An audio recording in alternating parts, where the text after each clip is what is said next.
Boom, boom, boom, boom, boom, boom. Here we go. Here we go.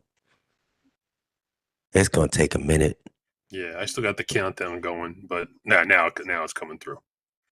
There we go. There we go. I am live. I don't know how many people are on the stream because I can't see that screen. That rhymed. There it is. It rhymed. I got on early because I felt like I was going to rhyme. You know what I mean? Anyways, let's do my intro because I'm a little bit tired. That's my beautiful voice. Rural carrier. Good morning, good afternoon, good evening. My name is JayH. How y'all doing, Postal family? Is everybody good? Is everybody cool? Everybody clean? Are you crisp? Are you feeling irie today? Let's talk. Yes, you did catch a live. All right. So before we bring Mike in and Chooch in, Mr. Steiner joined the post office. What's going on, Mark Thomas? Finally, a TTO in the house.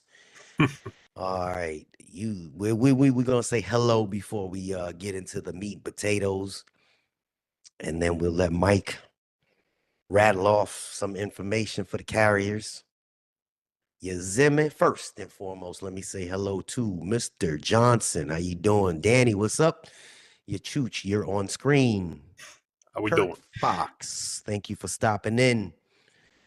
Jose Negron, what's going on? Mark, Eric, Steve, D's Vintage. Looking forward to this one.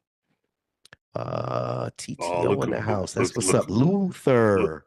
You missed somebody. Go back one. Country Kane. There go my dog. There he is. There go my dog. Pro Dextron. I don't even know what that means. I don't know what that means. Leo Candido. Hello. Hello. All right, I pissed off a lot of carriers last week, so a lot of people are pretty upset with me, but that's okay. That's okay. Crazy superstar. I'm still going to share some informaciones while I sit here without any pantalones. That rhymes. Let's talk. The Postmaster General, David P. Steiner, took over on the 15th.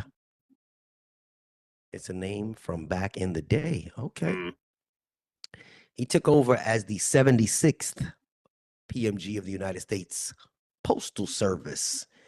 And as expected, he dropped a nice, clean welcome letter to all of his employees. Some of y'all will be getting this tomorrow when you walk in, the carriers. I don't know how they're going to present it to you.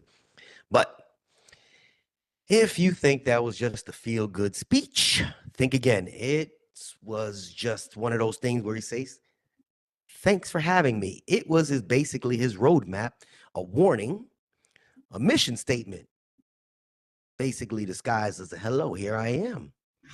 I'm going to try to break down a couple things line by line in plain English, so there's no guessing. So whether you're craft management, plant, or other, you're going to understand exactly what's about to shift. He spoke about his surface message.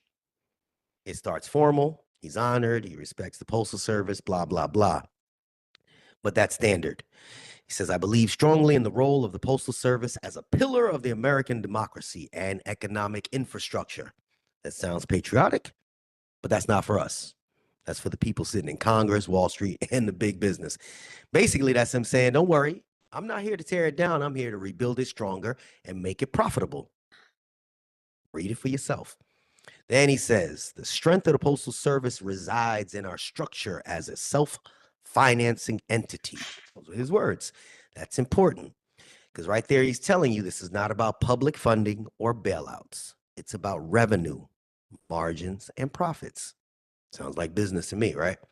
Now, this is when the tone shifts a little bit, but it's real smooth. He says, we must reverse trends that have negatively impacted our ability to achieve financial sustainability. That's the word. But let me translate that for you. Union contracts, overtime, grievance, backlog, inefficiencies. He sees that as a big problem. That was kind of left for him from DeJoy. Match costs to revenues on a consistent long-term basis. That's not accounting language. That's the beginning of leaner operations. This is what he did. And he also speaks about in another video what he did with the garbage company that he was running. He's talking about route pressure, automation, consolidations, and even pushing more non-career caps. He didn't say it, but he didn't have to because it's kind of all baked into what he says. The next line, he said, execution, alignment, and discipline.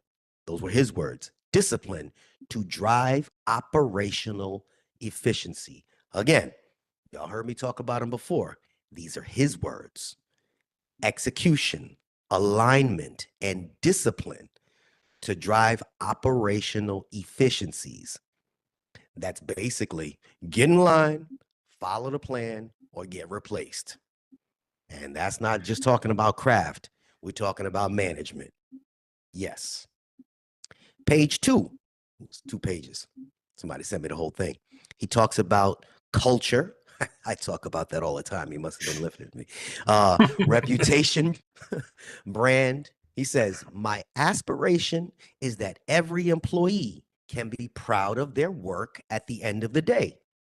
It sounds nice. I say the same thing, but here's what he's really doing. He's trying to tie morale to performance. He wants you to feel good, but only if you hit those numbers that he's looking at.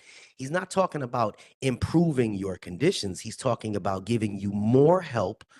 Actually, no, he's not talking about giving you more help on heavier routes or AC in your vehicles or better leave policies. He said these were his words. He making you feel proud because you're efficient. Again, when you get a chance, read the script. It's a letter. That's a rebrand of the USPS culture. Less protection, more productivity. That's what he said when he talked about employee pride. Now, if you listen to what he spoke about, because there are videos with him talking when he first took over waste management. Listen to what he said back then. And he minimized the union. Just watch it. I spoke about this in another video. Now, here's the next thing. He said, I will be meeting with unions and other stakeholders. That's the only time he mentioned unions. He didn't talk about honoring the current contracts. He never talked about supporting grievance reform. He just said, I will meet with them. You see the shift? He respects the institution, but not necessarily the employee protections that make the Postal Service what it is for its workers. This man has been known to demand performance from management. No excuses. We spoke about it before. You heard his own words. Yep. I played a clip for y'all in one of my other videos. And you best believe that the mindset has to trickle down from the top. He smiles in meetings and then changes the entire playbook. Remember when DeJoy was here? DeJoy said certain things, and then all of a sudden, y'all lives changed. He's like, oh, we got to do this. We got to do that. That's how things play out.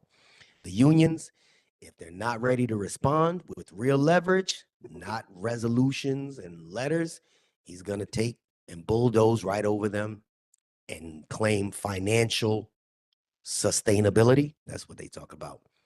Safety. That's kind of my thing. He says it.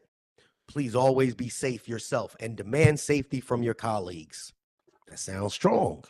But again, watch how it's framed. He didn't say we're investing in safer working conditions. This is what Mike is going to talk about in a little while. He said we're reviewing the heat illness program.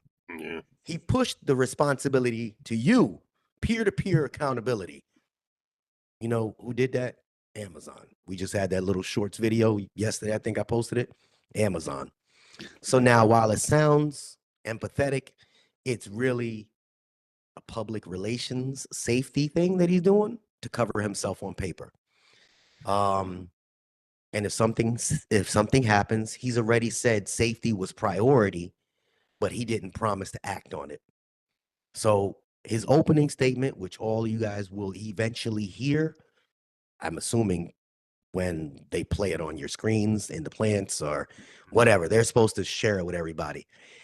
He told everybody what they need to know, not through emotion, but through structure. I liked his words. I liked his delivery, but if you're paying attention, this wasn't just the introduction. That's what it is. Basically a performance contract in disguise. And that's what we're talking about. Now, here we go. Before Mike jumps on, before he jumps on, he's going to be speaking about a lot of things having to do with craft updates. But I want to highlight something that he mentioned that he's going to be talking about shortly. New employee engagement, retention, and mentoring program. I like that. I got to say it straight. If you've been watching me for a while, you already know I've been screaming about this for years, up until probably last week. That means instead of sitting there talking shit to your fellow employee, watching them fail, all the new people that are coming in, they're going to probably, and I'm going to let Mike chat about it, have something where they're going to implement a mentoring program. You know, talking about how the new people walk in the door like a deer in headlights, right? And the old guard sits back and mocks them. They did that shit with me, gatekeeping all the information instead of teaching it. But now all of a sudden, the people up top, headquarters, they want to roll out a mentoring program. That's not coincidence.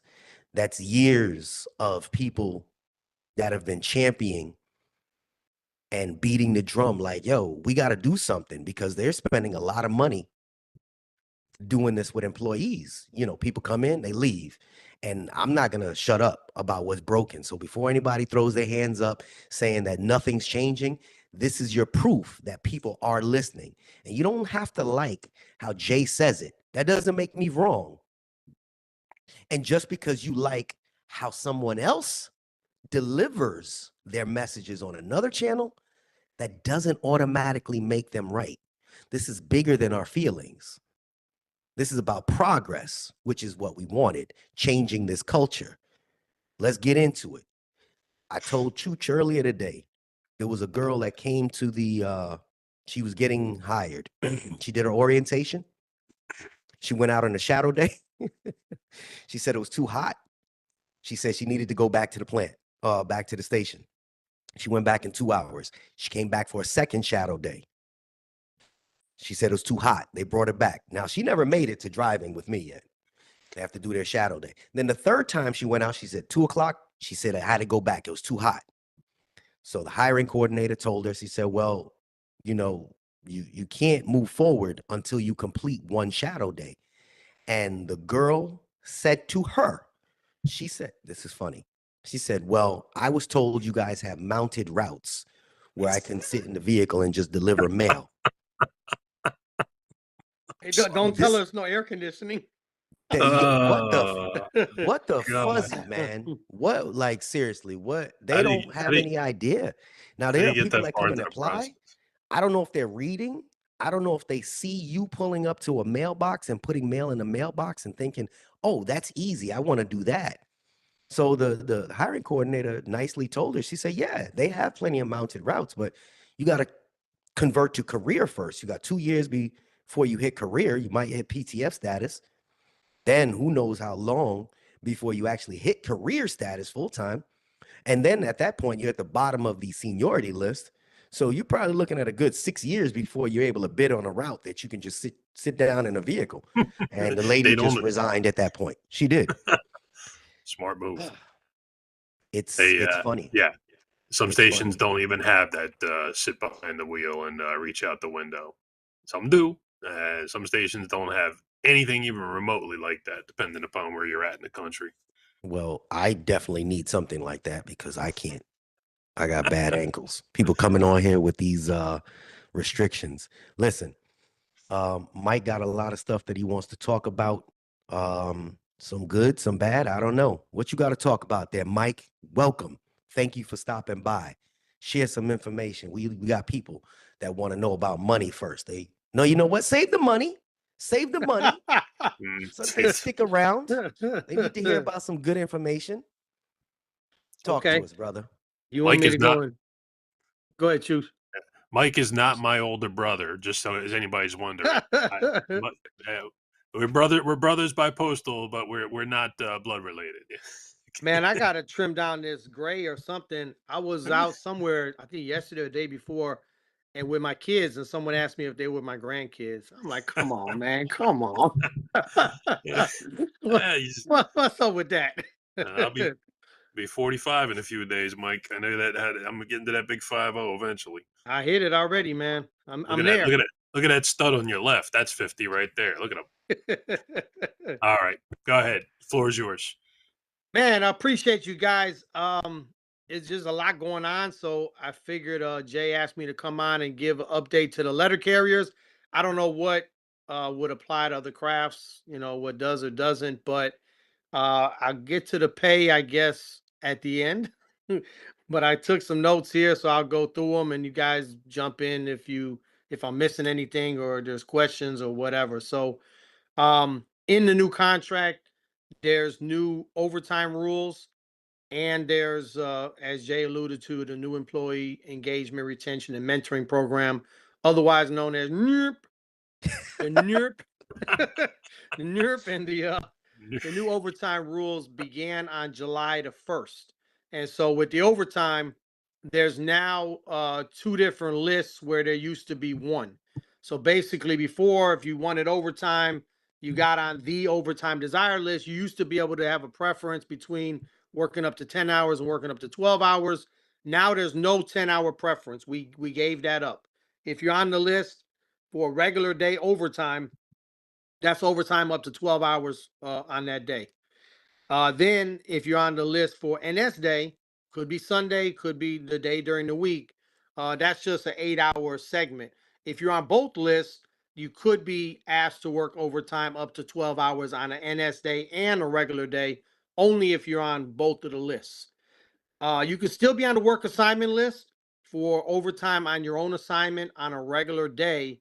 But if you're on the work assignment list, you cannot get on either one of the overtime desired list. So a lot of confusion regarding all of that.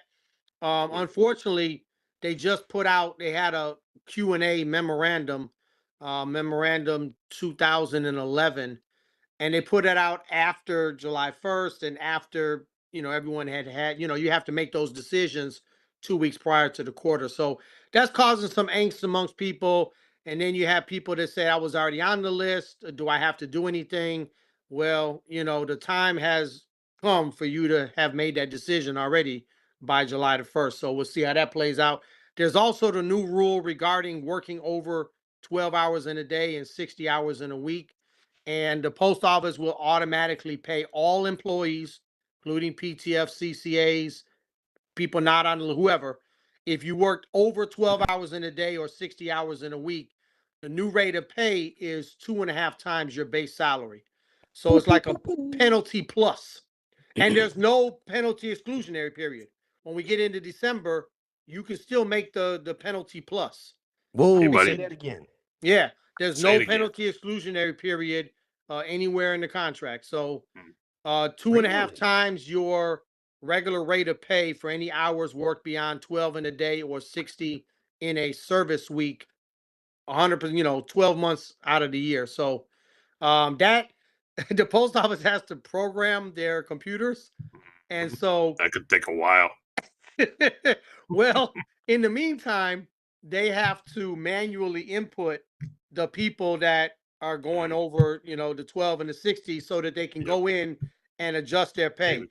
And so, yeah, so the first full week after July 1st was the week starting July 5th. So July 5th to July 11th, they sent out the list, and we put it out today. It came to the regional offices of the union, so we were supposed to put it out to all the branches, but I think there was like 5,000 entries just in my region alone. So around the country, they're all Mailman Nick. I gotta look and see if Nick was making a lot of money. Hey, good for Nick, right? Yep. Absolutely.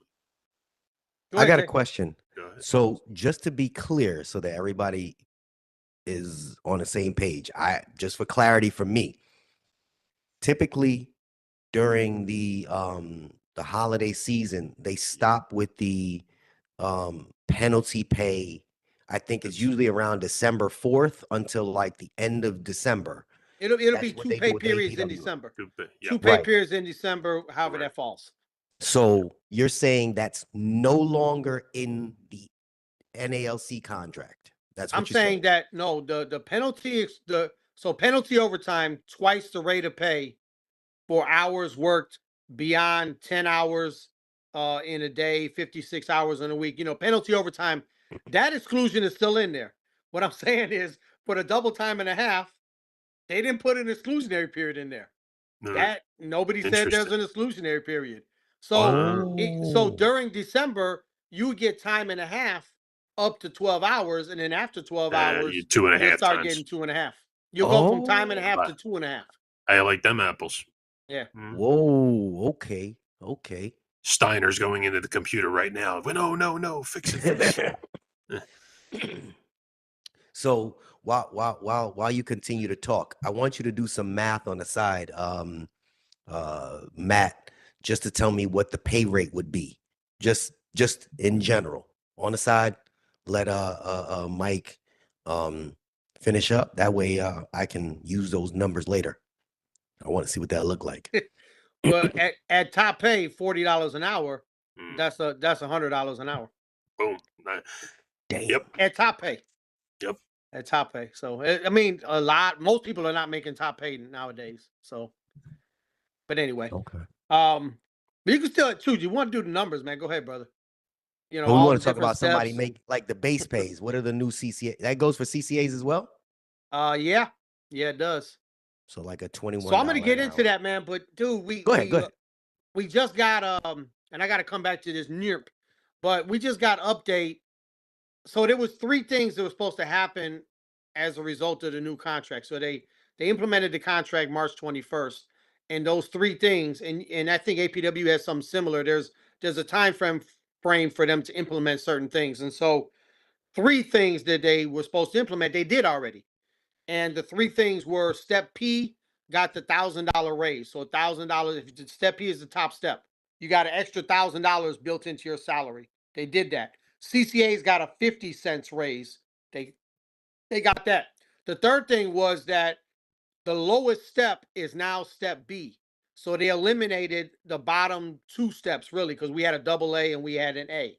So now you look at step B, the starting pay as of July the 12th, which you'll see, you know, new hires or people that's at the lower steps. July 12th, your paycheck will be, there's where someone could get a counter. I think it's like August the 3rd or whatever. What's that Friday over there? The first Friday, August the 1st.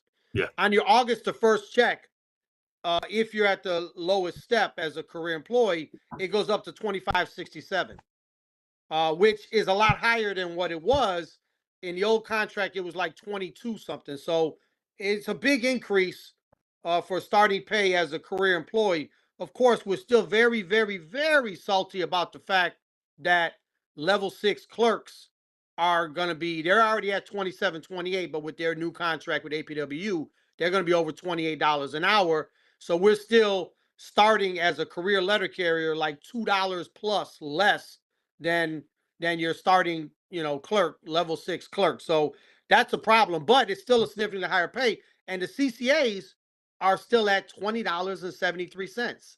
$20 an hour, man, is, and you can do the comparison with an inflation calculator, and you'll see that the CCA pay is very similar to the pay in 1970 when they were qualifying for welfare, when everyone had to have a second job, when they went out on strike to, you know, fight against the conditions, mainly the pay. And so the pay is decent once you move up the chart, but that $20.73 for CCAs is really bad business. The letter care job is very hard. So just jumping into this new employee engagement and retention program, Jay, what do you think, or Chooch, if you know, what do you think the retention out of 100 new hires last year at the end of the year, so a year's time, what do you think the retention rate was out of 100? How many did the Postal Service retain out of 100 new hires after a year? 30. 10. What'd you say, Jay? 30. 10. 30. It's 30. It's a third.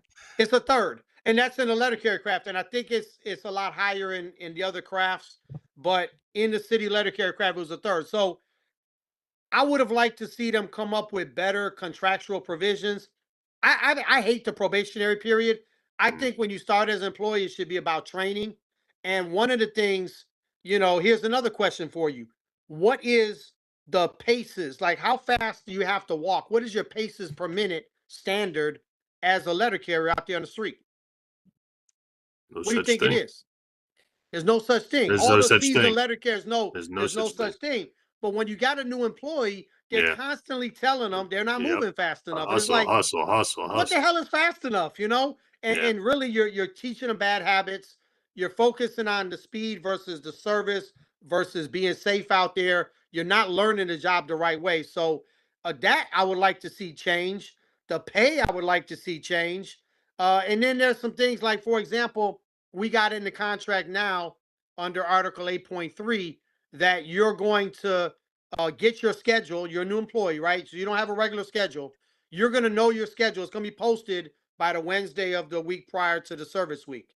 And then the next line in the article, in the contract language says, you will be told what your off day is. You get guaranteed one off day. Schedule is going to be posted by Wednesday of the week prior. You will be told what your off day is. And then when they rolled out this new employee engagement retention mentoring program, they changed, they added a word, and they put in, you'll be told your anticipated off day.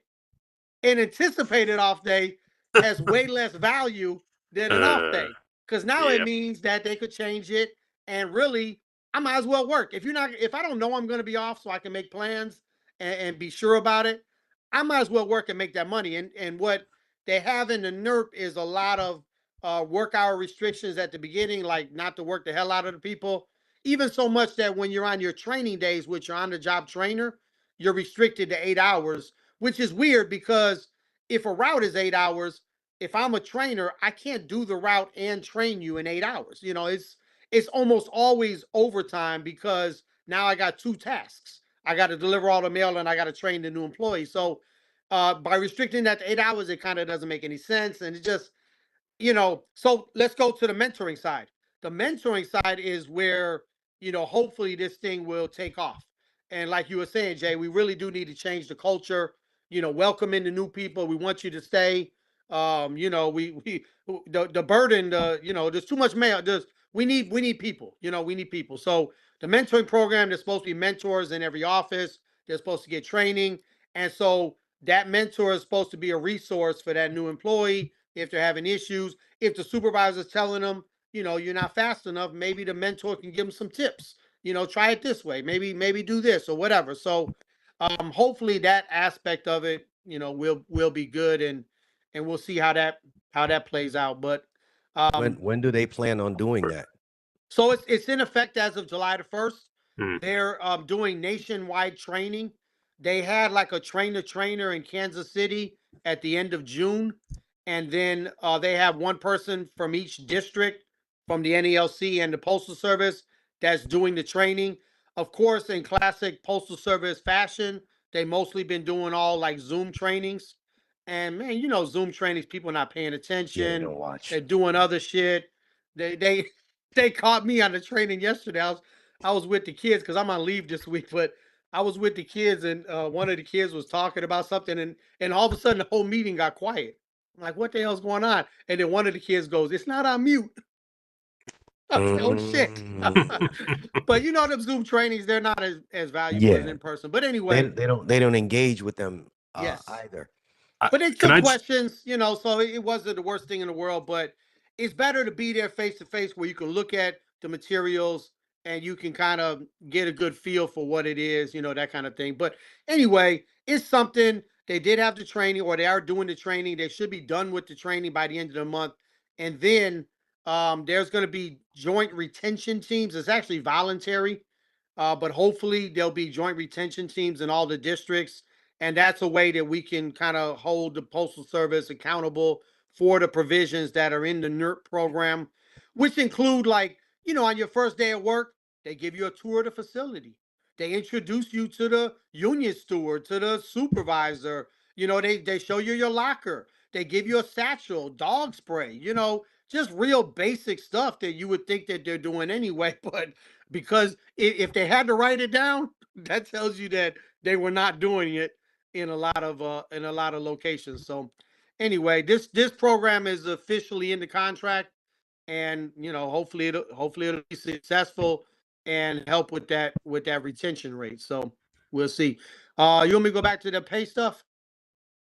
Real quick, Mike, if I could just read ahead. something that Stephen Torres, a carrier who stepped away but then came back, and I believe he got hired as PTF, and he was a CCA. So, you know, Excellent. I said that couldn't kind of be the retention program in itself, is to stop CCA and just just keep PTF hires, because that seems to be the case of what makes people. That's what fixed my station flat out. Stopping CCA hiring and doing PTF. Now we're up to speed. We got staff, and Stephen was asking to say, is there going to be a program put into play where I can go work at another station nearby? And I'm like, well, you can certainly inquire about that on your own, or you can stop at an office and say, hey, I work over here, or you can tell your supervisor, I'd like to be able to get some extra hours. If I can possibly go over to work my NS day if they need me at another station.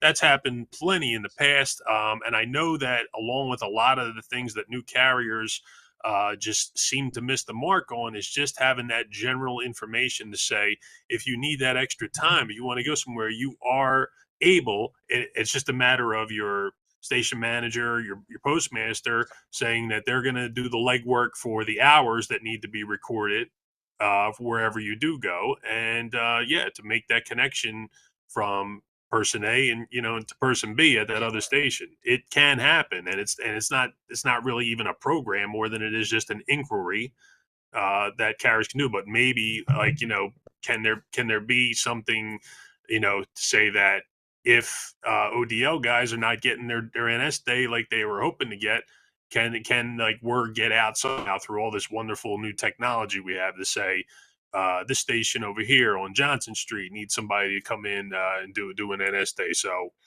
that's what Stephen was saying. Like I said, he came back PTF, and it was good to see him come back. He's always been a pretty well-known voice on here. So, Chooch, there's a couple of issues there. So the work hour, there's a limitation in the NERP.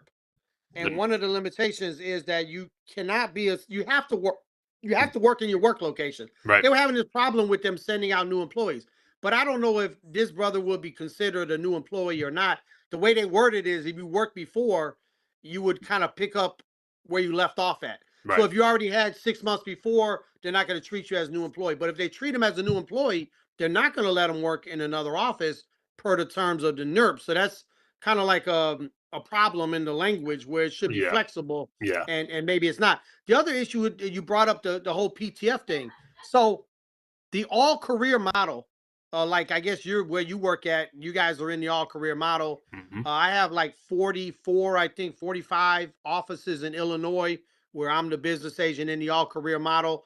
But it's a complete Ouija board. It's a complete crapshoot. Who's in the all career model, which offices and which ones are not in the all career model. There is no contractual language that says if you are forcing people to work overtime, if you're paying penalty overtime, if you can't get all the mail delivered, if you can't retain employees, then you have to go into the all career model. And the other thing about the all career model, that memorandum, you read the language in there, at the end of that thing, there's an out for either side. But my concern is that the Postal Service, we got a new Postmaster General, that they're going to look at exercising that out and want to screw us and take all of our offices that are now hiring PTFs at $25.67 an hour and move them, with benefits and with retirement, and roll them back to hiring CCAs at $20.73. Contractually, there's nothing protecting us on that. That was one of the big things, man. When we had that tentative agreement, I was really fighting with President Renfro about that. I said, dude, how do you not get protection that at least the offices that are currently in the all-career model will remain in the all-career model, or have some set criteria which, you know, puts them in the all-career model. So that all of those are kind of issues that everyone's going through. So hopefully, you know, that office will remain in the all-career model and the, you know, PTFs or whatever. But well, you said the magic word. One more thing I was going to say, you brought up using someone from one office that wants overtime to go into another office. It really isn't that complicated to write language into the contract that will protect us against mandatory overtime. And so most carriers know that there's going to be overtime on your own assignment from time to time, right? But the problem is that they force you to work overtime on a vacant route, and they're in charge of staffing that they didn't staff, right? Like they have all the authority to hire and staff and do all that, and they don't. And now it becomes your responsibility, and you're the type of person that just wants to work 8 hours, doesn't want to work your NS day, whatever. You know, we got a lot of people like that. So what I was trying to get our union to do is write in language that would say, okay, you got to utilize the auxiliary workforce before you mandate someone to work overtime off their assignment. If that doesn't work, you have to take volunteers. None of this is a requirement in the contract. And then after that, okay, you still don't have enough people. You have to search out people that are on the ODL, overtime desired list, in offices in the vicinity. 10 minutes away, 20 minutes away, bring them in instead of forcing someone to work mandatory overtime that doesn't want it. That's one of the reasons why you're not able to retain employees, because people feel like when you start at the post office that you're a slave to the post office, that you're constantly being told you got to work when you don't want to, and you're being told at the last minute, you know, you got to work tomorrow, you got to go back out, or whatever. You know, there's no rhyme or reason to the schedule. And so those type of things to me are very frustrating, because we got members, you know this shit, man. We have members that want to work 23 out of 24 hours every day, catch a cat nap and go back at it. But then you have the other people, man, that just want to work 8 hours and they have a life. Good for them, you know. It shouldn't be a condition of employment. I discovered that second part recently. Yeah, I finally discovered that. Good for you, brother. Go ahead, host. Go ahead, host with the most. You got something to say? I had a question, just because I'm learning here. So just to be clear, in your contract, and I think I heard Chooch may have mentioned it earlier, you're saying that if an office only hires PTFs, they only hire PTFs, there's a possibility that with the new PMG, because of this new contract, that he has the power to authority to take them from PTF and put them back to a CCA. Is that what I'm getting? They wouldn't be able to put the person back, you know, like your guy Steven, he's already hired as a career employee, he's good. But that office going forward, they could say starting at, there's a 30-day clause I think is in there, but whatever, starting on this day, you know, Postal Service likes to do stuff at the start of the fiscal year. October 1st, the start of the fiscal year, we're not hiring PTFs anymore, any place. They can do that. They can do that because of the way that memorandum is written. Look at the last paragraph of the memorandum. Oh, that's dirty. And they're wondering why they're not retaining people. So I know the numbers just because of where I sit. They're spending an average of $4,000 for the full hiring process from beginning to end with the fingerprints, etc. Now, from the math you just gave me, I just did the math. That's what I was quiet doing. You're saying that for 100 people, and they're spending $4,000 per person just to hire them. It's $400,000 just to hire 100 people, but only 30 stay. That means out of that $400,000, only $13,333 actually was invested in something that was going to be beneficial. Right. I That's can a beat that. big difference. Now, the question is, it's not always the employees. I'm not siding with management. But management is not doing what they're supposed to do. Is that employee retention program, is this focused at management, or is it just focused at other carriers? Are they putting the burden on carriers? Or are they putting the burden on management, saying, look, you're spending too much money here. There's a high turnover rate. I know for a fact, I see the schedule where I'm at. I know that there's specific stations that have a high turnover rate. And then there's other stations they barely ever hire because they have a good retention rate. Right. Right. So wouldn't they start looking inward to the management or the managerial styles or something going on with the station? Is that something that's realistic? Well, I'm curious on that behalf because I talk about it a lot. But if I the think it's problem is realistic, but I management, don't think it's what they do. I think they should make, they paying them managers and supervisors more than they're paying us. And so it's got to come with a higher level of responsibility, not a lower level of responsibility. So to me, it's perfectly reasonable that you say, hey, if I'm going to bring you into this position, here's what I need from you. I need for you to be able to retain employees. I need for you to be able to manage this operation per the terms of the contract that we have with our various unions or whatever. These to me would be reasonable expectations. But that's one concern with this NERP program. It does encourage management to do better. I think it does, but it's not like a consequence based thing. You know what I mean? Like if they continue to do the things that they're doing, it'll just continue the same way. There's no additional requirement. Like, for example, I would have built in there something like, if you want to terminate an employee in the probationary period, here's the steps you must take. Make them aware of a deficiency, give them a chance to go back with their on-the-job trainer for an additional day, whatever. So have a meeting with them, outline, whatever. So put these things as requirements before you would have the right under the contract to terminate them. And it's not there. Now they are encouraging them and saying you need to do these things so that you can retain more employees, but they're not making it a requirement. And so like the example I gave about the schedule, that's bullshit, man. You should give the people their schedule and their off day because that's the decent thing to do. And then to say, well, here's what we want you to do, but if you have to change it, you can't. No. Yeah, you can't be on. You shouldn't be on call as a fucking mail carrier. You should you should have a set schedule, no matter how low or high you are. And the employee, man, it's 2025. I mean, I came in 1994. It was more normal then. If you had a job, you knew the job came first or whatever. But people have this thing called work-life balance now. Yes, and it's a new world out there. Are they giving them any incentives? Who are they training? Like they're training other carriers to do this employee retention? Well, the mentors are going to be other carriers. Yes. Okay, so it's basically volunteering.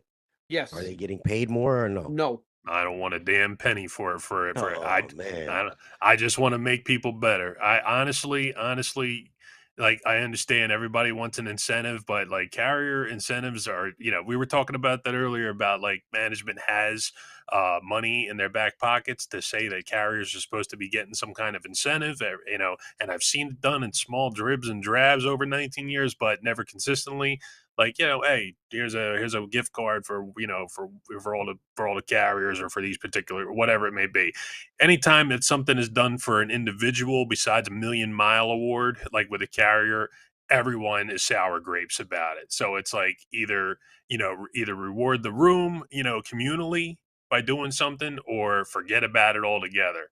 So, instead, Mike's talking about 1994 and I'm talking about 2006. Like, when I started, to say that I can tell you that my PTF pay in 2006 was $19.04 an hour. And where are we at with CCAs now, 19 years later? And you're talking about the 70s and that same. I mean, we're really missing the mark here. And you brought up Mr. Renfro. We only said his name once so far, and we're trying not to repeat it again because no. But again, again, 2025, here we are, still, you know, waiting on back pay, watching that whole thing drag out all this time. And, you know, people have their questions about you. People have their questions about the, you know, the other gentleman looking to take over. But, you know, again, I'm glad that someone is here sitting and talking. And, you know, again, I still would like to hear more from others. But this carrier job for me is, you know, is never gonna, I'm never gonna lose that fire to get people to try and look at it and say, like, listen, I know it's a shit show, but stay the course. We will all plateau at some point. I said this earlier in my video. We will all get to that point. 13.2 years is a long goddamn time, but, you know, it has to come it's here down to eventually. 12.4 actually. 12.4, excuse me. It's Yes, down yes. because they eliminated Yeah. one step. So Yes, yeah. 12.4 is unless you got CCA time, which could be an additional 2 years. No, man. Which would be See, 14.4. I try. I see. That's the thing. You know, I said I'm always having to be reminded by my table two buddies. You know, and I say that my buddies in my chat. You know, that me and Jay talk with all the time. The mailman Nicks and you know, the other guys. That it's like, man, you have to go 2 years of no time counting, and I'm like, I can't even picture. You know, I wish we could have got rid of that. Go ahead, Jay.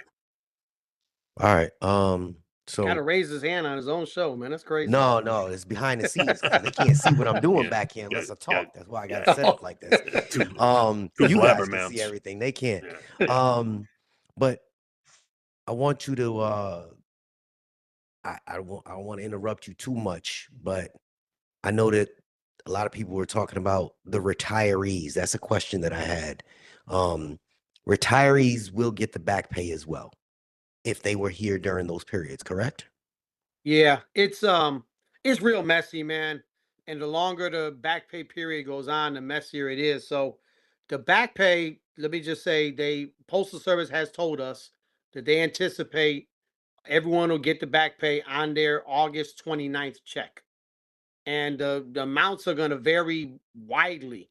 The back pay period, there's 6 pay raises during the back pay period, starting August 26th of 2023, all the way up until April 18th of 2025.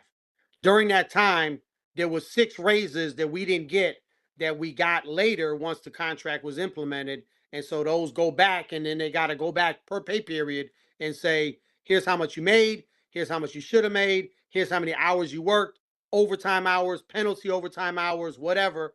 And then that pay period. So it serves you nothing to go tax exempt, because what they're going to do is they're going to add up that amount per pay period, and then they tax that amount at the same tax rate they tax that check at. So then they add that up and they go to the next pay period, and there's, you know, bunch of different pay periods that they're going to add up. And they said all of that money is going to come on the August 29th check. We're waiting for it. Now, people that one shot? Yes, that's what they said. Ooh. That's what they said. It could change. So, you know, pet peeve, whatever. If it was me, I wouldn't have done it this way. I would have made it in writing when we're going to get our back pay. And I would have made sure we got interest, or at least put that issue in front of an arbitrator, because interest on all that back pay for all that time at the federal judgment rate, which is what is in the ELM 436, is a significant amount of money. It's in the hundreds. It's not chump change. So anyway, but we don't have no interest. The other thing, interest gives them an incentive, because the longer they wait, the more they got to pay in interest, right? And there's no set date, you know, contractually, but they did tell us, if you take their word, hopefully it's true, August 29th, we'll get the back pay. Retirees, very problematic. So here's one problem. You have people that go to retire now and in 2025. And when you go to retire, you send in to OPM, or they'll send you, here's your annuity estimate based on your salary in the last 3 years, your high 3. Oh. And your salary is actually wrong. It's lower than what it should have been had you had that extra pay built into your salary. So they're going to give you an estimate of a lower amount than what it's actually going to be. And then if you do retire, they're going to have to go. So if you wait to retire until they update all the pay, then it'll be, the annuity the estimate will still be incorrect, but the actual annuity will be correct. But if you go to retire now, or if you have retired in 2024 or at the end of 2023, your annuity is too low. And so they owe you the difference, but they also have to recalculate your annuity to make it correct for eternity, for as long as, for them 100 years that you're going to live, Yeah, right. receiving that annuity. So it's messy. I can tell you the last time, at least with our contract, that we ratified that contract in 2021, and it took them like 4 years. And this is before you had like cuts to federal workforce and OPM and all that. So it took them a long time to recalculate all that stuff, and it's probably going to be another, long-term thing or whatever. And then people ask the question, what if somebody quit the post office? I don't think they're going to get no back pay. I don't see how you can. You can't file a grievance. You're not an employee.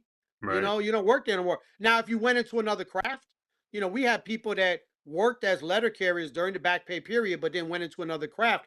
I think they will get that money, and they have a recourse if they don't, because they're entitled to it.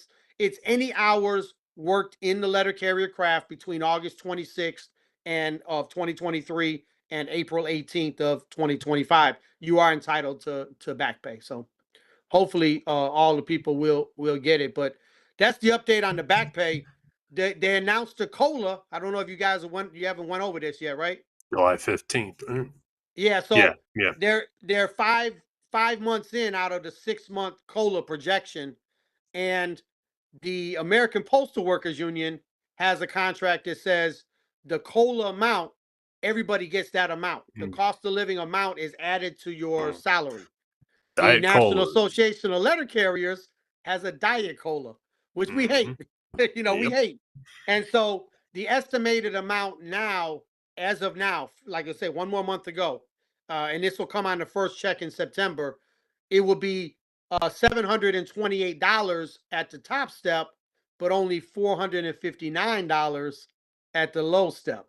And of that's course, broken up into was it 2080? It's a percentage basis. So if step B is the lowest step now, is like 63% to the top, you're going to get 63% of that number. If you're at step, D, and you're like 70% to the top, you're going to get 70% of that number. It's a prorated COLA instead of a dollar amount COLA for us. But yeah, so that's another thing.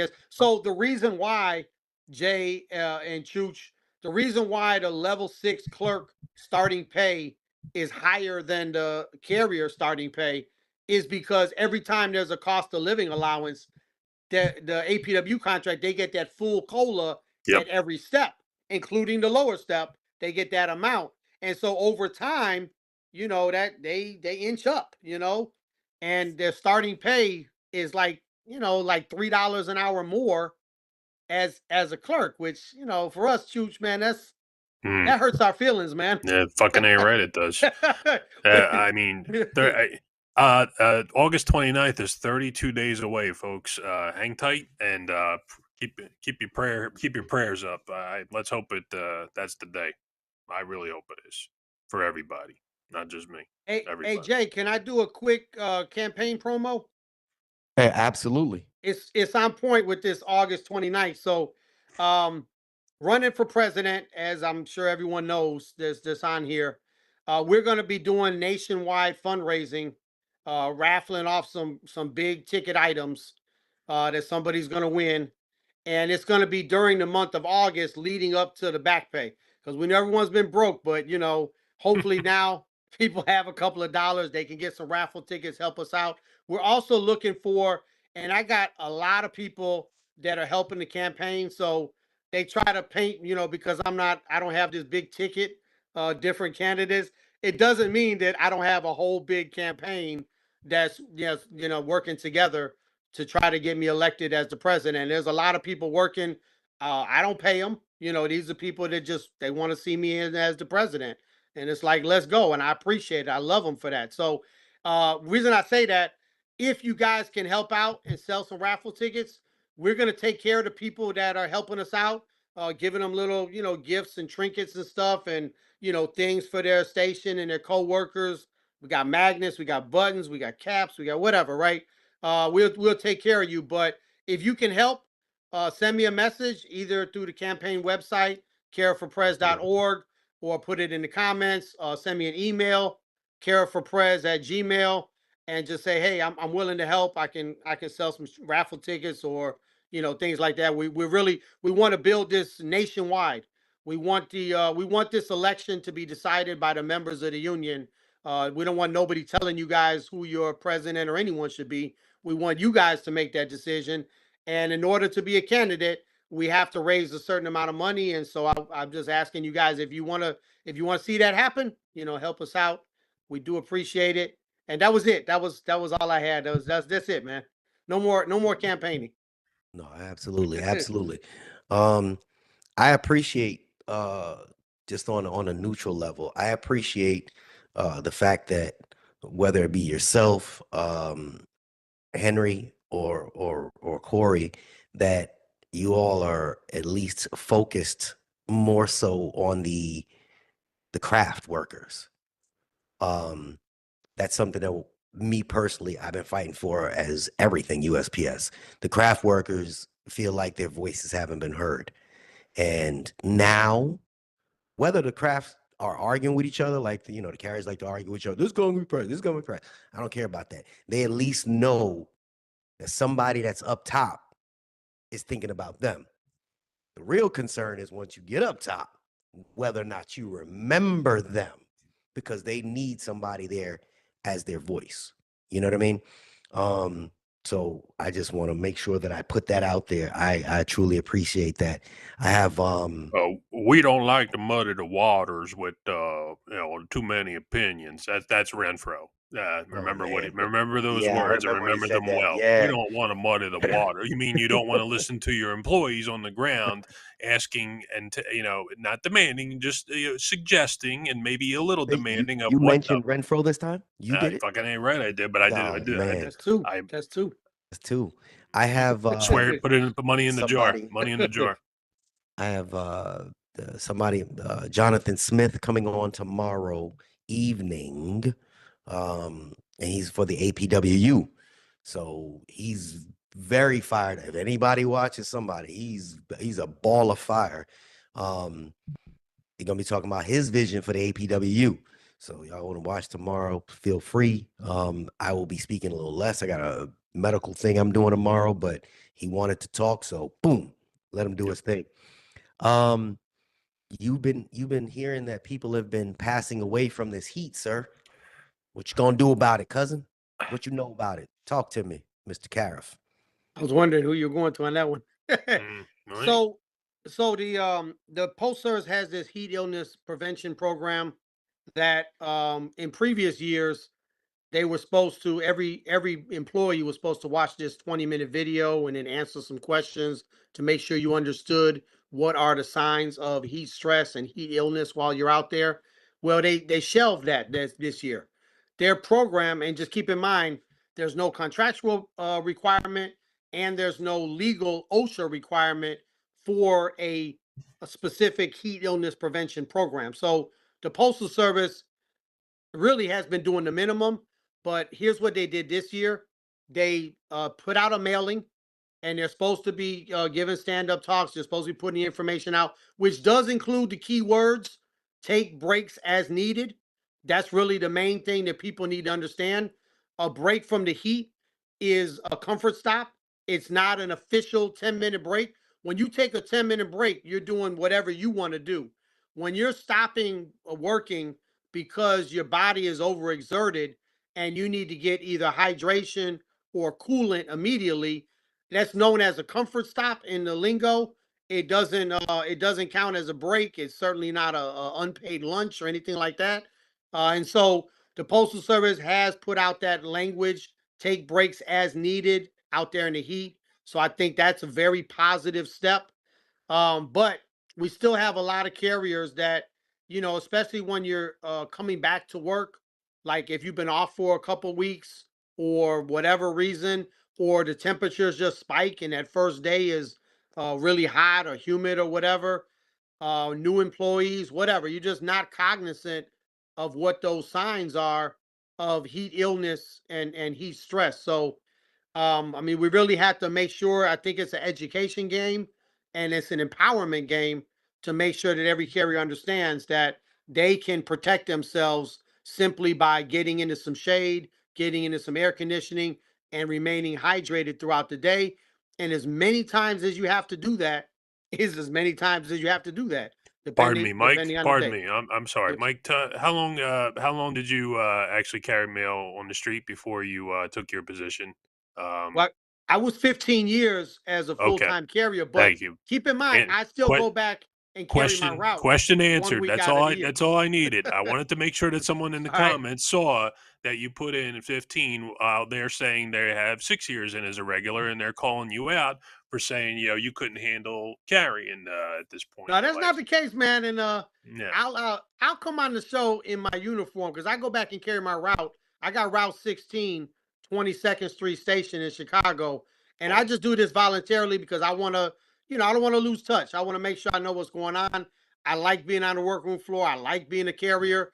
It's just I just have these duties with the union that How's just that? don't allow Yeah. me to do it. But I do it at least once a week Thank you. per year. I always Thank do you. every Is year. that good enough for you, Taj? Is that good enough for you? You know, you take it easy with your commentaries. And the man has put in a significant amount of carrying time, and he still goes back to do it. Take it I'm easy. here. I'm here for the information. Yeah. I'm No, you're going. absorbing it. No, I'm sorry. Hey Jay, yeah. there's a couple other things I was gonna bring everyone up to speed on. Please, One thing please. that your average letter carrier may not be aware of, and that is there is a significant grievance backlog right now at Oh yeah. basically at all levels. And so Mhm. just to throw out some numbers at the DRT level, so once it leaves your post office, if it can't get resolved there, it goes to the dispute resolution team. There's over 33,000 grievances pending at the various dispute resolution teams around the country. Now there's a big chunk of them in Louisiana, like 15,000. But still that leaves about 18,000 grievances around the country. And I broke it down per district. You're looking at 367 average grievances per district. Most districts have one team, some of them might have two, but keep in mind, they're probably going to be doing like 10 or 20 grievances per week. So at that rate, you're looking at your grievance sitting there for months before you get resolution. The other thing that's happening is issues that the Postal Service used to resolve, they're just not resolving, they're impassing them because we win a lot of the grievances they don't want to pay. And so we have a lot of grievances sitting at the regional offices pending arbitration as well. There's 3,500 pending arbitration. And I would say in a good month, we might do 100 arbitrations. That's in a good month. And if you got 3,500 and you're only doing 100 per month, just, visualize that type of a backlog at the regional office. So that's just something everyone should be aware of. It's something I've been working on as a member of the executive council of the union, but I have not had any success as of yet. We haven't had any success because I'm not the only person working on it, obviously. But the Postal Service, their position is y'all grievance, and they don't care. And we just went through contract negotiations. We really needed to beef up that language and we failed to do that. And that was really a disservice to the membership. And you guys are going to start seeing that a lot more, where you're like, where the hell is my grievance at? It hasn't been resolved yet. Or you're going to arbitration hearing for something that happened last year, 2 years ago, or whatever. One of the big things that's coming down, you're seeing, is that the Postal Service is going in and unilaterally evaluating routes. And they're not, when they go into these offices, they bring a hit squad in there. And so they don't have enough people to go in all the offices like they would want to. But the offices that they are going into, they are not following the provisions of, chapter 2 of the M39 supervisor's handbook on route evaluations. They're just going in there and just whacking routes. You got to And know then how to read. You got to know how to read first. I mean, they don't even care. Let's just say they didn't know how to read. They don't. They don't give a The shit. whole point in them going in there, and that's why I bring up the grievance backlog. So you file a grievance, you say, hey, they didn't do this right. They eliminated too many routes. They took away my route that I had bid on. They whatever they did wrong in the route evaluation process. It's going to be harder and harder to get those issues resolved because of the grievance backlog. So that's another thing that every letter carrier should be aware of.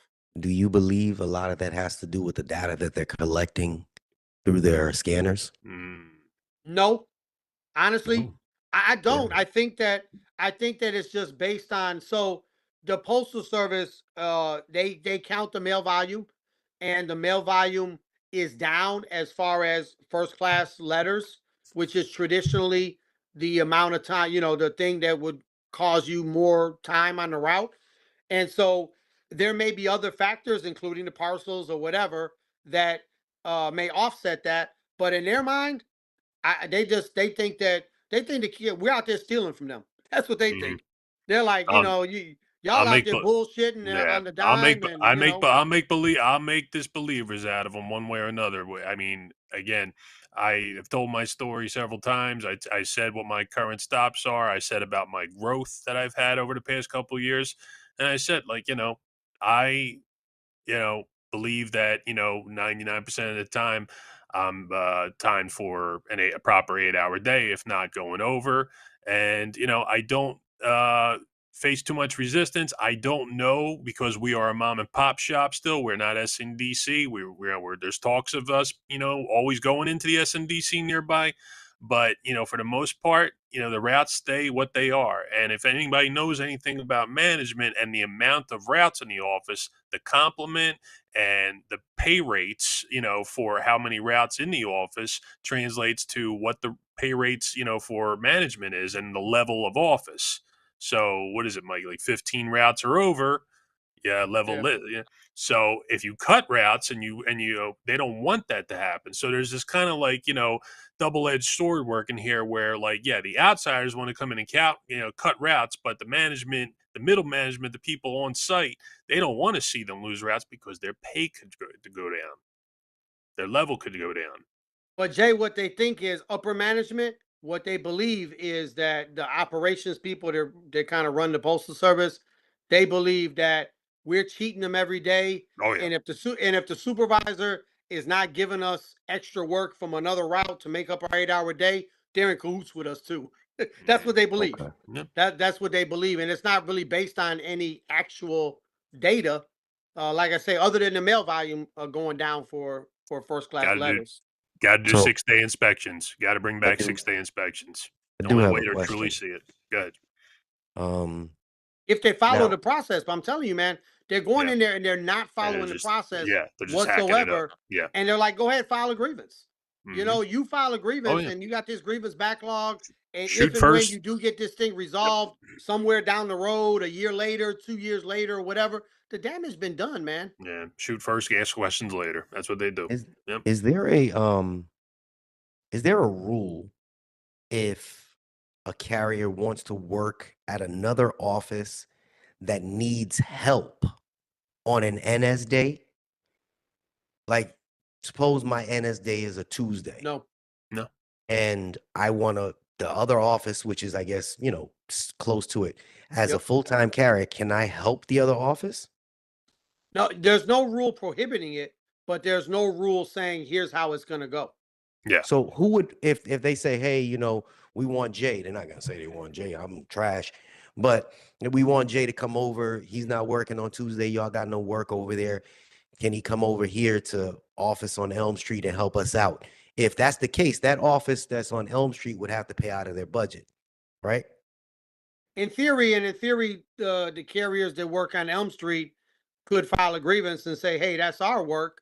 But then they may be overworked and they may be happy to see Jay come in, even if he is a little bit of a slacker. But hey, something's better than nothing, brother. No question. But hey. how about a CCA? Could a CCA get shifted over there? Yeah, they could do it. There's a memorandum about how it's supposed to be done, and they get paid mileage, and they're supposed to ask for volunteers. They're supposed to take the junior person if they don't get a volunteer kind of thing. But yeah, there's rules for the CCAs. But for full-time regulars, the only rule you have, there's a memorandum 1968, but it's about detailing. It's about when they're gonna, like, let's say San Francisco or someplace in Montana where there's a gold rush or something, and they say we're gonna put the carriers up at the Holiday Inn. We've had that where I'm located. Take volunteers or whatever. But as far as like an NS day, and that's what I was saying before, it should be a system before you mandate someone to work overtime that doesn't want it. You should have to go outside of that office and get volunteers from people in other offices, because those are people that want overtime. And really, you got to, especially in a lot of the major metropolitan areas. Look, if it takes me 20 minutes or 45 minutes to get to work, I'm passing like 6, 7 other post offices. So you're talking about an NS day. I can just as easy go to this other office as I go to, the one I'm assigned to. So I don't see why there is a need for all of this mandatory overtime, because all you're doing is pissing people off that don't want the damn overtime. When you could, if you manage the operation better and worked out some better rules, you could utilize people that actually do want the overtime, and then everyone's happy. Boom. That's my state. That's my station to a T. That's my station to a T. It went from that chaos to being under control now, and me getting my butt out of there instead of being mandated constantly. And just to say, like, I did it for years, and I'm just like feeling better about not having to do it. But at the same time, there's people who want those hours. So we have somewhat of a balance at this point. I don't know if it'll last. As I always said, nothing good really lasts for too long. There's always something.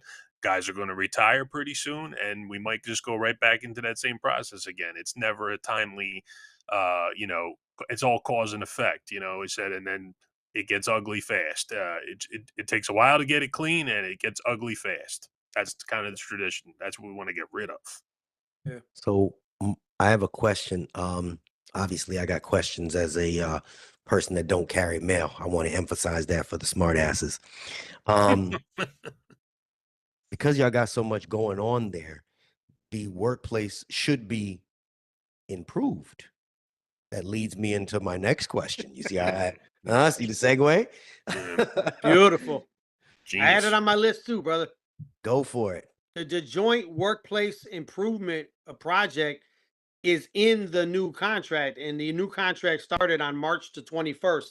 But here we are, what is that, April, May, June, 4 months later, no rollout of the program. And so what's supposed to happen is you're supposed to have people in each district on both sides, and you're supposed to have oversight from the regional offices of the union, the areas, and they're supposed to say, hey, this is a workplace where there's a lot of issues, there's a lot of tension, a lot of grievances, whatever. We're going to send this team in there so that they can, get into the nuts and bolts, come up with a game plan on how to improve the workplace.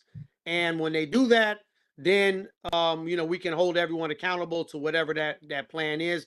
It's really a good program because it does not prevent those carriers in that office from exercising their grievance rights, to enforce the terms of the joint statement on violence and behavior in the workplace, to enforce the terms of the M39, section 115, all of that contractual stuff that we already had. It's still there, but this is an additional tool that we can utilize to send people into these offices. And I've been telling my people, hey, send me the names of those offices where you're having the most problems, because as soon as we get this thing rolling, waiting on the national parties to do a rollout, then I'm going to be ready to send my people into those offices to hopefully help out with the environment in that workplace. So does that include, like what we were talking about earlier, the retention? Does that fall underneath it, the employee retention?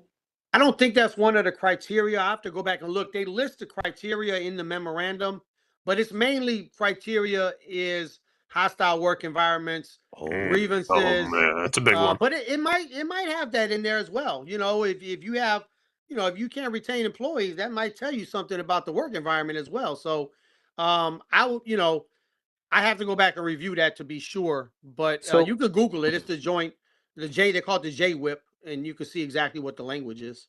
I'll ask one of my friends in management, because I have friends in management too. Oh yeah, smart asses. See if any of them know about it. So basically, they have a team that they're putting in place, as of March, just for clarity, as of March, they were supposed to, where they're going to focus on problematic stations to try to have people come in there and change the culture. You saw how I did that? I did that. They were listening to you, man. I did that. No, I'm asking, is that what it is? Well, I think that's the essence of it. You know, I think that's the essence of it. And what the contractual language provides the framework, and then the people actually have to go in there and actually do that work. But to try to enforce the shit that's going on, basically. come up with a plan. Like, for example, you could say, hey, we're gonna make sure that people's work schedules are posted here and they're not going to be changed. You could say that if there's going to be a conversation with a carrier, we're going to bring in the union steward so everything's above board. You could say that any conversation regarding their work performance is going to take place in the office, and they're not going to be bullied and harassed on the workroom floor. I don't know. You could talk about safety procedures, whatever. So you go in that work environment and you look around and you talk to people and you get a feel for the place. You smell it up, and then you say, no, these are the things I think that would make it better. And then you, as that team, try to implement those things. And then once there's agreement, now we can hold them accountable to the things they agreed to. If they agreed to those things, then we're going to be able to enforce the things that they agreed to per the terms of that memorandum. So, and that has to do with basically the management. They're looking in to see what's going on with management, as well as the unions are in that area as well. Not really, mostly management. Yeah. Okay, so there is somebody that's above management that'll go in there and try and get them some accountability. That's the idea. But like I said, it's been 4 months since the damn contract, and we're waiting on something to happen here. So, real question: what do you think about Mr. Steiner? Do you think he's going to give the NALC issues? I know you got to be very liberal about this answer. I mean, it was weird. Our president, who Chooch likes to talk about all the time, he put out a statement right away, of going real negative about the new postmaster general.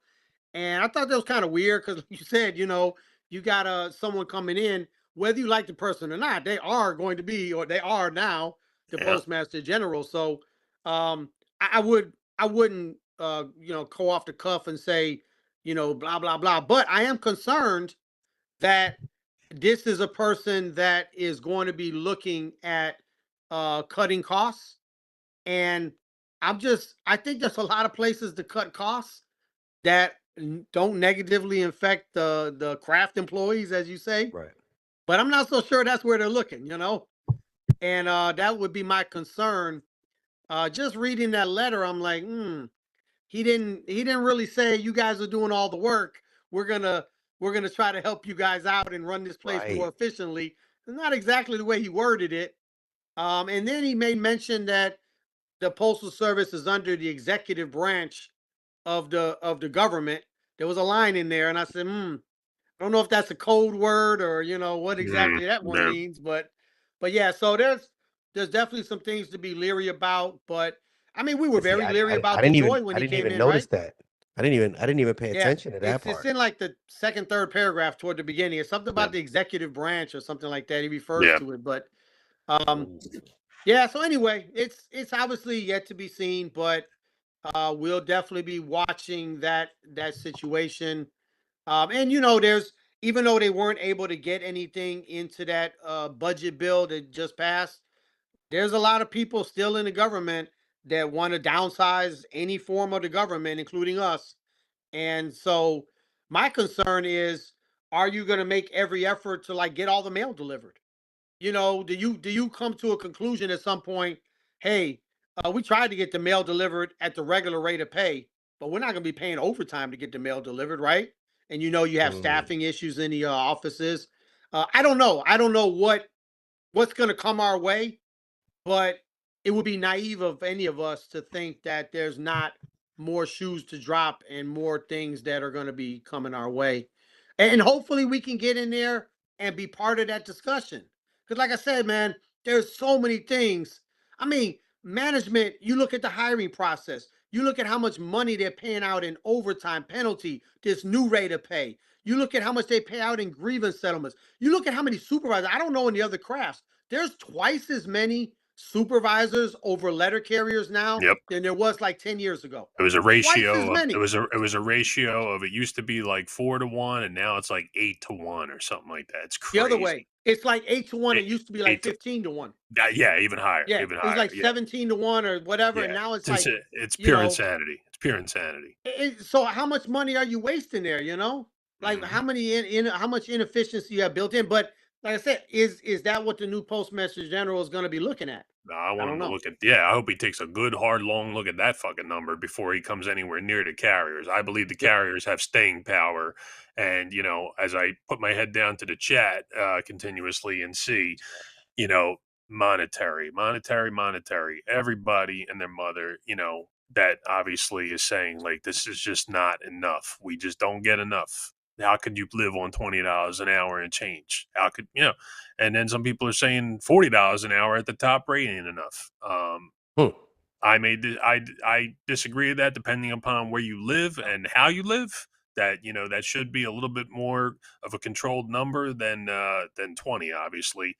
But you know, yeah, more would. What do carriers all want in this world? More. Ask any carrier what the answer to that question is. More. We all want more. Are we going to get it most of the time? No. You have to. You know, but man, I'll tell you, I am very curious to say that, you know, whoever is next in line. And Mike, you know, like I said, I got my fingers crossed that since you step in here with us and you talk to us and you say what you say, and I like how you say it, you know, I will help support. And but at the same time, I still, you know, have my questions and thoughts about, you know, what's coming up here. And a lot of these people in here, you know, they're a lot of folks in this chat are just saying a lot of negative things right now. And I'm like trying to help along here and say, you don't have a crystal ball. You haven't spent 2 minutes with this guy. You know, I said, so a lot of people just like to shoot the first and ask questions later. Let me management. jump in here. Yeah. So I can't read the damn chat because my damn eyes are hurting. But Yeah, Well, he put his glasses on, so yeah, maybe I just put it you on can now. But I got these screens, man. The shit- But no, Let me seriously. see what's in this chat. He's got bifocals. He's got Oh, you should see the new ones I got. progressives. They're really nice. They're over there. No, but there's one thing that people, you know, they joke about people being sheep, and a person that's a sheep is basically following blindly. So I put this platform together. Whereas, hey, you know what? You don't have to follow blindly. Just listen. They got questions. Ask the questions. You're no longer following blindly because you're getting an answer. Whether the answer is bullshit or not, it's a whole different story. Because, you know, I see Island, she made a mention, basically a grievance. What did she write? She wrote something about grievance. So a grievance settlement is basically just a handshake. Now, I get her frustration, I get her pain, because, well, damn, I filed a grievance. I'm supposed to be getting my money. All you did was basically say, yeah, you good. And now they don't know when they're getting it. That would be frustrating. But from your perspective, obviously, you can't hold one person accountable for that. It's a big process behind the scenes. And the backlog is obviously ridiculous. I get that as well, because the grievance thing is just off the roof. Now, in that situation, Well, you know, not to jump in, but you're going to hold the president of the union accountable, and I think you should. And it's up to the president to make sure they have a lot of people working on behalf of the members of the union handling that business so that those issues are being handled. But if you want to, if something's not going right, you got to have a person that, you know what I mean? The buck's got to stop somewhere. And I don't know about your union, but in our union, man, the president of the union has got a lot of authority and power and decision-making ability, appointments of people and everything. And it's like, hey, I think you have to hold that person accountable. And I can tell you guys right now, I'll be the same accessible person I am today if you guys elect me as the president of the union, because I believe in that. Yeah, I believe that's, you know, that's what you're stepping up for, you know? We're coming for you, Mike. We're coming for you. And you should. And you should. and nobody in the comments should follow Mike blindly. If you have a question, There he I is. think he left. I think I have his thing pinned up on the top. I can't see it. Mailman Probably Nick in the pinned it. house. Mailman Just Nick in the house. write him if you got a feeling. Nick ain't finally ready. got off work, huh? Yeah. Finally got off of work. He started at 6 this morning. It's 10 No, after 8 it's 10 after 8 in Chicago, right? Yeah. But seriously, just like I said before, you don't have to like the way somebody speaks or their delivery for it to be true. And if you like the way people speak, that doesn't necessarily mean it is truth. You know what I mean? So some people deliver different messages. I deliver my messages the way I deliver it. A lot of people don't like the way I deliver it, but there is progress. Clearly there's progress because you're sharing that with me. I'm reading the stuff that you were texting me early in the morning. Sorry about that. I forget that you're about an hour behind me. It was late at night last night for me. Was it? Oh shit, I don't know. But yeah, it's one of those things where we see that there's progress. It's slow. Whether or not it all gets implemented is another thing, but at least they're listening. They're hearing. Now, they're saying they're putting all the work back on the carrier, which kind of bothered me a little bit when you mentioned that. It's like, well, carrier, you be the mentor to the next carrier. I say it all the time in a different mode. I'm like, hey, look out for the next person that comes in. But if they're implementing a program, me personally, I think they got to be some incentive. That's me. You know, it's hard to get the people that are working here, the way that society is now, to say, hey, you know what? Give me a cheesesteak. All right, I'll take a cheesesteak. There it is. You know, shit. You know, these new guys send them my way. That's the job that I have now. Me is in safety. You know, and doing the deal. I deal with the new people but I only have them for a couple of days, and then send them to the stations where they got to do the work. So I have to stay in my lane. I can't cross any boundaries. And I tell them, you know, stick through it, you work hard, blah, blah, blah. But that's it. But once they get to the station, if they don't have somebody sitting there waiting there with open arms, I'm not saying baby nobody. I'm not supposed to baby nobody. Yeah. But say, hey, look, no this is coddling. the ropes. I'm with you for a week. I'm with you for 2 weeks. They got me because, you know, I enjoy being a trainer. Now, there's a difference between and respect, I think, go a long way. Communication right. There's and difference respect, between being an on-the-job instructor and actually being a mentor. And I think we don't have enough mentors. And I've never heard the program, but if that's what they need to implement nowadays, because the way society is, if it's going to help retain employees instead of burning $400,000, that's what they should do. But, you know, what do I know? I'm just a truck driver. Anyway, please, I think you had one more topic that you wrote. The only last one I was going to say, and I don't have an update on this, but there was a memorandum regarding the uniform program. And just to recap real quickly here, we had the exact same memorandum in the last contract, and they rolled over the memorandum in this contract. And basically what the memorandum says is that the parties are going to study a better way to do the uniform program. What the shitty thing that they did was when we implemented this new contract, they left us holding the bag, meaning that the exorbitant costs of the uniform have to be absorbed by us going out there trying to make it, you know, make ends meet with the amount that's coming in the uniform voucher now or on the uniform card. But if they actually came up with a better program, it would probably be cheaper for the Postal Service, meaning that if they gave us that same amount of money, $536 per year, if they had an efficient uniform program that they kept it in-house or they just provided you the uniforms or whatever, it would probably not raise their cost. But the problem is that we have this task force or whatever it is in the contract about the uniforms, and there's really no guarantee. So there's no incentive for the Postal Service to fix their uniform program. And so if we roll into contract negotiations again next year, what are we going to do? Are we going to say we're going to keep studying the problem, or are we going to say the employer has to absorb the cost of the uniform until such time as they or us jointly come up with a better, more efficient uniform program? And so that's what I'm going to be fighting for us on the uniform thing.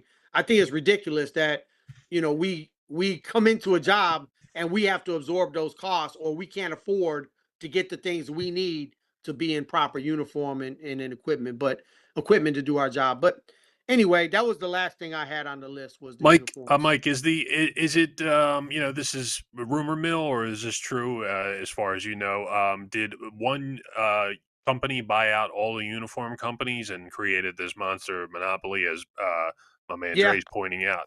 That's basically what happened, and they skyrocketed. Galls owns, like, yes, you have to be an authorized uniform vendor. Postal warehouse, postal uniform discounter, all owned by Skags. They're all owned by Galls. Yeah, they all look like the same website, even though they have multiple websites. And, the numbers of me and you buying a rain jacket from when we could get one, back in the day compared to what a rain jacket is now is absolutely ridiculous. You need to save up 2 years to get that rain jacket, man. Yeah, I certainly offer a portion of my my account to anybody that might table two guys or anybody new that needs a little extra something. I certainly, I need my own stuff. Of course, I got to refresh my shirts every now and then. And, as I get older, I get a little fatter. So I might need they get a little nasty. So, but, at the same time, there's plenty of people that I can I hear constantly saying, like, how the hell do you knock out 4 polo shirts, 1 pair of shoes, and and boom, I'm already into my own pockets just on those 4 items alone. I mean, it's a disgrace. So yeah, I mean, do we gotta like storm the uniform company and like freaking start cleaning that? That's one place where I'd said if there was ever going to be a raid by postal employees, it would be we go right to raiding the freaking uniform place. And say like, yo, I need freaking clothes here. I mean, the first things first, you need to do the job is a pair of you want to look the part and not have to be scrounging 2 shirts. It's ridiculous. Yeah, this last contract, man, every year since, I don't know if it's been forever, but as long as I can recall, every year we get a 2.5% raise in our uniform allowance. Yes. But the costs have gone up by like, what, 20, 30, 40% per year. Exactly. In the past few years. Yep. And we're still getting that 2.5% increase. It's crazy. The Postal Service needs to come up with a better way of doing it. But in the meantime, if they were paying the full freight of the cost of the uniforms, maybe they'd have an incentive to do something about it. Mailman Nick, uniforms are insane. Are we buying shirts or filet mignon at a high-class steakhouse? That's great. Yeah, excellent. There is no drug test and interviews. I'm not even giving that. That's another video. That's another video. All right. So I'm just reading comments, thousands of them. Oh, I'll bet you are. No, not comments. There's people emailing me. I got a lot going on behind the scenes. Listen, Mike. Hey, go ahead. I forgot, Jay. I don't know if all your people know, but we do a show now once a week. Oh, we're on YouTube. So we have Mic Drop Mondays. You should be able to find. I know it's on YouTube. It's on Spotify. It's on audio version through Apple Podcasts or different podcast formats. But every Monday we release the show. We released 2 shows this last Monday because they put out the memorandum regarding the new overtime rules. So I did a special show about that. But you guys can definitely find that show, Mic Drop Mondays, or follow the Caref for Prez YouTube channel. Caref for Prez YouTube channel. CAREF for PREZ. Okay. I think you should have Mailman Nick on there, but he's only going to give you like 5 minutes. 5 minutes of his time. Yeah, because he's going to be at work on Sundays. You get him on Sundays. Mailman Nick's been eating good lately. I don't know. I think that's the one day he stops to eat. Oh man. It's about 9:18 where I'm located. Do you have any last questions, Mr. Chooch? I think everything was covered, and I definitely have more, and I'd like to talk to. I'm definitely want to talk to Mike at another point in time. Mike, thanks for letting me have your contact information. I'll certainly be reaching out, and I'll look it out for you on your YouTube ventures. And I think that's good for now. I appreciate it. Thank you, my brother. Amen. And with that being said, do we need drug tests? Yes or no? Yes or no? Yes. I say no. You say no? I say the 473 battery test. Absolutely yes. The 473 battery drug test. I think that ship has sailed. Yeah, 473. The 473 battery would be more of a challenge than the drug test. Believe me, if you had to know what your memory is capable of when you take that test back in the day. Believe me, you're going to be thinking there's some kind of bullshit study booklet out there, but nope, it's all here. Right? No computer. It's just multiple choice and different sections where you got to use your brain. Plain and simple. You got to look at something, and then that information goes away, and you got to remember it. Ain't no computers, no freaking AI. Good old fashioned test. Mm, mm, mm, mm. Got an 88, Yeah. and I still waited. Yeah. I still waited like 18 months to get the job. I got a 90 something, I forget, but I studied for that thing, so I don't know what you're talking about. I There said is there a was- study book for it. Yeah, they sold some scam thing on the internet saying No, that no, it you was, go to the library. You can get a study book on the oh, 473 I still got an battery test. 88 and I didn't study. How's that? How you like them Yeah, apples? that's what I said. Your score is better considering you didn't study, because Yeah. I did, man. I got a steel trap memory. That's all, that's one thing I haven't lost at my old age. That's great. Yep. So let me grab one or two comments before we oops. Oh yeah. Son of a mother. Create a highlight. I done clicked the button I never seen before. Oh man. I done made my screen over here big and King Koi is surprised there's no 473 anymore. I didn't know. Mike, when was the last time the 473 was done? 2006? No. It's Here COVID. we They go. stopped doing it in COVID, I think. COVID. This one Okay. said not after hire. You know who does drug tests? Truck drivers. Yeah. Oh, and Yes. the post office? Absolutely. Regular randoms. Okay. Well, We're not gonna get into that. the NGDV is 19 feet long. That's almost as big as a tractor trailer. No. All right. Common sense. All Amazon right. should not be that way because we wear undershirts so you can't see. What are we talking about here? I thought, did you say something about we need to do drug tests? Yeah, if not, then I wasn't talking to you. Okay, there's people arguing here. We increase the allowance and just increase the price again. Probably right. About the weed smokers. Okay, they're just talking about drugs here. If it wasn't for drugs, carriers would be crazy. There's Aaron, not after hire. Yeah, yo, Aaron, long time. Where you been? Stocks and shadow shop steward. New carriers ask me for help. Branch pres won't allow me to be a shop steward or OJI. They have too much power and only let friends take these roles. Yeah, I've heard that before where there's people that want to become they want to be part of the change, but they're having issues. I asked Chooch the other day, there was some lady that wrote me a long thing about becoming a shop steward. And we'll talk behind the scenes about that one. That was really, I didn't know a lot of things and Huge eye opener. yeah, man, there's a lot of politics that go on with the politics. Yeah. Politics with the politics. FedEx had a stellar history. It says, I like Mike, but to be honest, 24 years, I haven't seen anything improve. Oh, Johnny. okay. We literally have a union composed of all members, and the company needs to send a team to do investigations. I mean, we're doing a little bit better in my region where I'm the business agent, but I've never been put in charge of anything around the country. So yeah, we did. Yeah, when you have when you have the whole thing, you. I'm with you, brother. Yeah. It really hasn't gotten better, but I talk to the people in Illinois. I've been a business agent for 10 years, and I mean, we have some things in play as far as training, as far as communication, as far as the way we handle business that I think are a little bit, a step above what was going on in the rest of the union. And I got some ideas on how to implement those things around the country. Hopefully make it better for everyone. That's the plan. Beautiful, beautiful. Mike, whenever you want to come on, feel free. I think Chooch will want to have you on his channel one day and y'all could talk more because sometimes I feel left out when y'all talk about the stuff here because as people keep saying I'm not a carrier.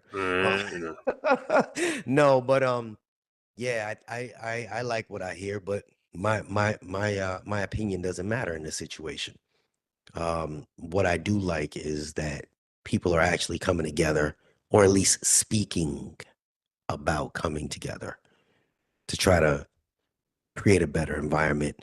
And that's all I really wanted, man. Make it better for the people after us.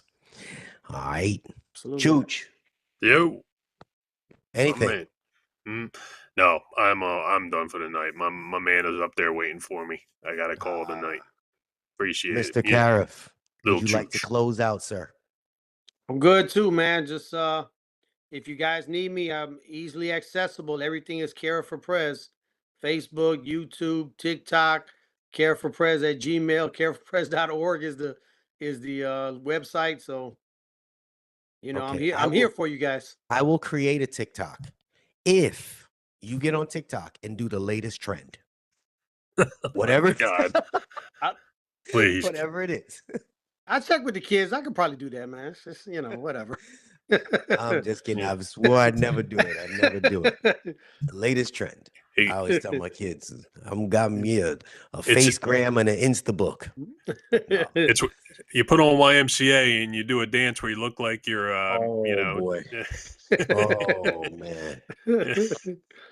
Oh, you boy. know the rest if you've seen it before. Oh God.